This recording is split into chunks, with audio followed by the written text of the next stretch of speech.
Kjo zona bermudeske, Tiranë, Durrës, Elbasan, me një lloj vetkënaqësie të qetë të tipit një variacion turkoshak, më duket I dolce far niente. Të majtë e jotja. Po mendon që kjo popullat e shkëlqyer megjithatë. Mendon që ka fermentin e duhur këtë herë për të sjellë një ndryshim substancial? Armiqt më të mëdhenj të lirisë janë sklevërit e lumtur.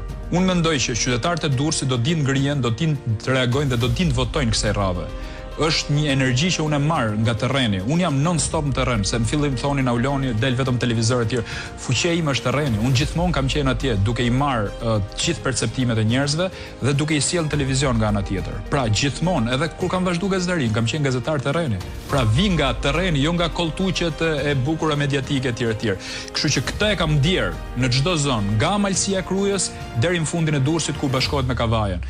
Do dinë të reagojnë në një fitore, mendoj unë, kundër Ramës në këtë rast, pro familjes, kundër shpopullimit dhe sigurisht me Zotin përpara.